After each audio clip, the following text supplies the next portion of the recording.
fellow movie buffs and film connoisseurs? It's your self-proclaimed cinema shogun here, and I have a question. Why in today's society do people feel the need to create problems where there are none? Everything could be so chill, everything could run so smoothly, everything could just be so copacetic. Yet we have this group of people who like to come in and create problems where there are none. Because since when did the X-Men become problematic? The X-Men was literally born and created out of the civil rights movement. It's always practiced inclusivity. It's always preached messages about treating people equally, regardless if they're different. It's always tried to highlight the struggles of minorities in this country. The very soul of the X-Men franchise was to be anti-problematic, to be an answer for a lot of the problems that we were dealing with in today's society. But now we've reached this point where X-Men has now become problematic. And they want to drop the N, the M, the men from X-Men because it's not inclusive enough. As if X-Men hasn't always treated their female characters fairly. If you know X-Men, if you like X-Men, then you know that they've always done a wonderful job on their female characters. Literally, probably the most powerful mutant of all is Jean Grey, a woman. Probably one of the strongest females in the group is Rogue. One of the coolest X-Men is Storm. And they don't just create powerful women characters with no backstory and no rhyme or reason as to why they're so powerful. No. They all have beautiful backstories. They flesh out these characters. They care about their female characters. Who doesn't like Storm? She's a goddess who winds up getting in a relationship with Black Panther, and she can control the weather. Such a beautiful story there. Such a cool background. Then you have Rogue. It's like a heartbreaking story where she's this powerful character. She's this Southern belle. She's charming. She's in love with Gambit, but she can't touch him because her powers. I mean, there's just so much rich stories there as far as like the females that go within that franchise. But we've reached this point where the X-Men is now problematic because people like to create problems where there are none. The people have loved X-Men for years. I've loved X-Men for years. Everyone has loved X-Men for years. It's never been a problem. If anything, it's been the least of our worries. If anything, when we had problems in our lives, we went to read X-Men because it made us feel better.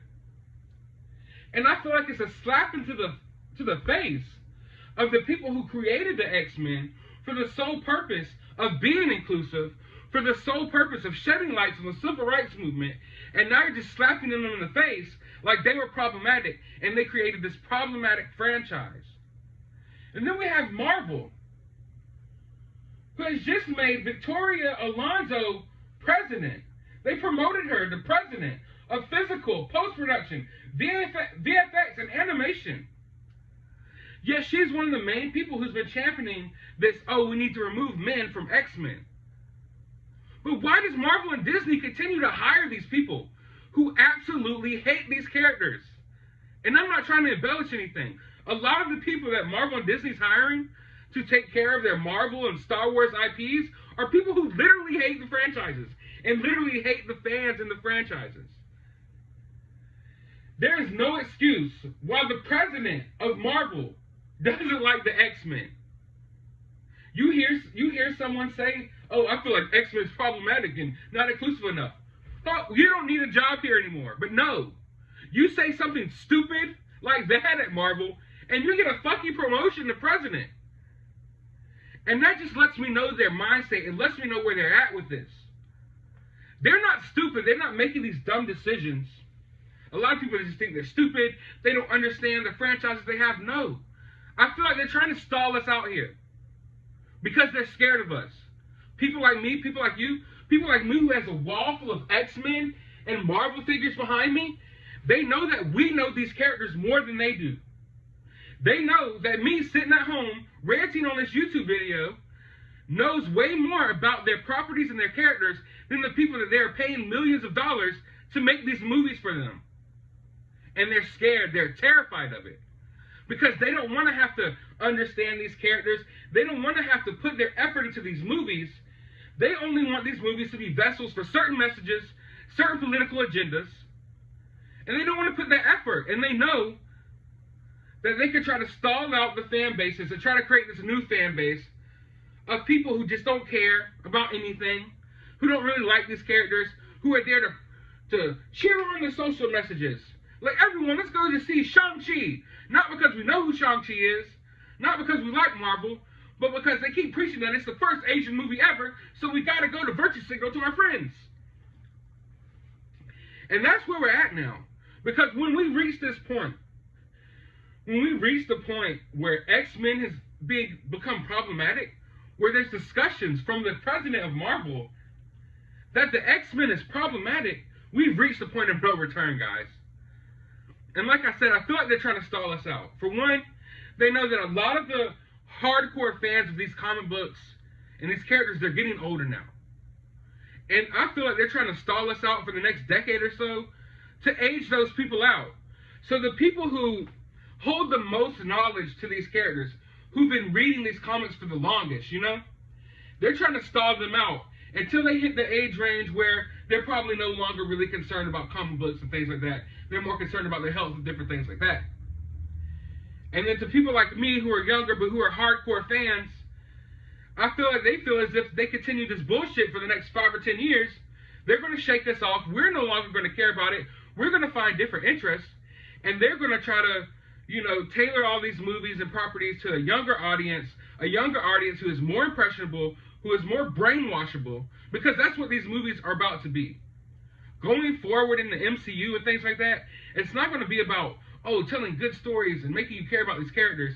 It's going to be about brainwashing the youth into a certain way of thinking with these certain agendas. They're going to feminize men as much as they can. They're going to masculinize women as much as they can, blur the line between the genders. They're going to totally ruin all of these characters, and they don't care.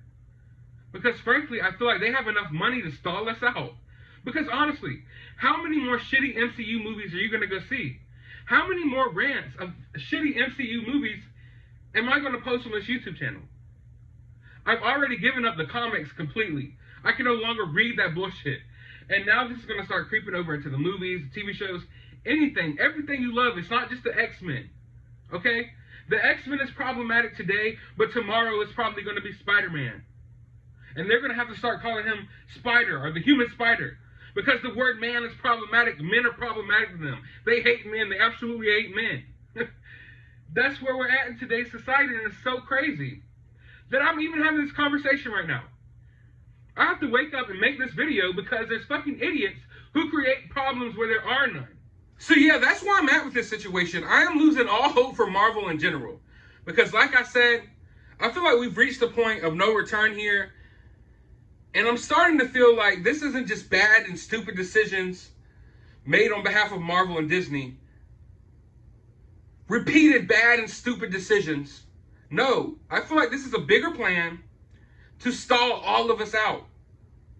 So they can make movies and TV shows and comic books for this new fan base who doesn't care about anything. Who wants to have woke SJW messages crammed down their throat 24/7 instead of good stories about the fucking X-Men. But I want to know your opinions about all of this down in the comments below. Because surely you have some.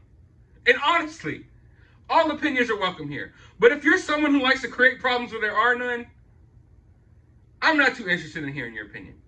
But let me know what you think of this video and about this bullshit down in the comments below. While you're down there, hit that thumbs up button, ring that notification bell so you can be notified when the next Marvel property becomes problematic, and hit that subscribe button. As always, try to find some time out of your day to go watch a movie, y'all.